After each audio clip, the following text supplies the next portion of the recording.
So, we finally got episode 33 of Jujutsu Kaisen, and it has done some major revelations for the whole series. But before we begin and go into that, let's go ahead and subscribe to the channel and give a like for this video so that I can keep bringing you more anime content. So, episode 33 is kind of really the kickoff of Shibuya. We started the arc 2 episodes ago, and this is really where things start to pick up. If you're anime only, you're now going to be getting into the section where a lot of the meat of the actual story happens, because at some point Gege decided that there was just no way this story could progress while Satoru Gojo was still around. And yet, rather than killing him off, he opted instead to have him sealed, something that would give our cast motivation to want to rescue him, but at the same time really increase the danger level because Gojo's not around to cover for them anymore. But let's go ahead and start with what happened in the beginning of the episode. So, Gojos Fight versus the Disaster Curses was adapted perfectly. I would say that they got all the angles right, the animation looked really good for it. They did really well animating things like him ripping off Jogo's arm and ripping out Hanami's eye stalks. What are we calling those? The roots. But in that sequence was really well done. They also did really well making Gojo look intimidating. I mean, I think in the manga it's well conveyed that Gojo's almost could be a bad guy from the way he's framed and drawn here, and the anime did not divert from that at all. So, all told, that works really well. And then I think on the flip side, they really did well animating the Disaster Curse's responses to him.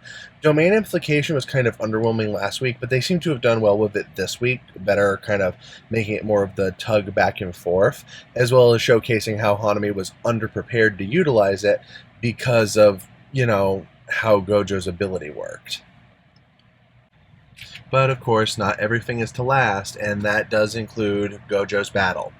So, how they went about doing this, I thought was really good.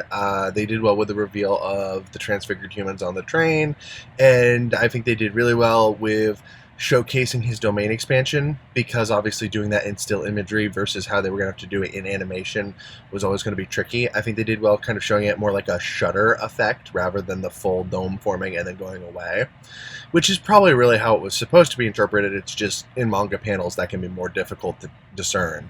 And then him going around and disposing of all the transfigured humans, that was done really well. But then we get to the section when he gets in front of the gate, and then it's opened by Geto, and then we get the reveal of Geto seeing Gojo again, and Gojo gets caught. And we get the reveal that this was not Suguru Geto, that this was in fact another sorcerer who had possessed his body. I think that this was done really well. It was really shocking. Unfortunately, it's also incredibly hurtful. It really is such a WTF moment. I think the worst part about this is that if you were invested in the Geto-Gojo relationship, which, to be clear, I think Gege wanted you to be. He did a lot of work in Hidden Inventory to make you so attached to this that you were supposed to feel so many emotions around that. And then there's just this springing feeling that, ta-da, it wasn't him. He actually died in Zero, and it wasn't, actually really Geto this whole time, and that it hurts. It hurts a lot, and I think that's the emotion Gege was going for. Doesn't make it any less hurtful, but it was the emotion he was going for, and it succeeded.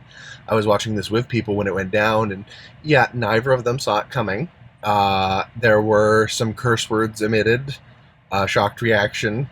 So I think it did what it was supposed to do. It's just incredibly hurtful to the audience who I think was invested in that relationship.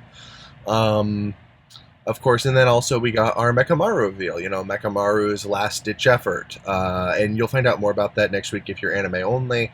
But, a quick summary of that is basically they're little communication devices that essentially have an AI version of Mekamaru in them that's designed to coordinate and communicate with, the Jujutsu sorcerers. So it's a pretty simple concept. They implemented it well.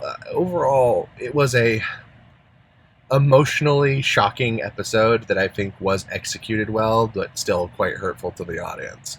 What did you guys think? Were you shocked at any point during this episode? Did you experience some vibrant emotions? I don't know. Let me know in the comments below. Until then, I'll see you next time.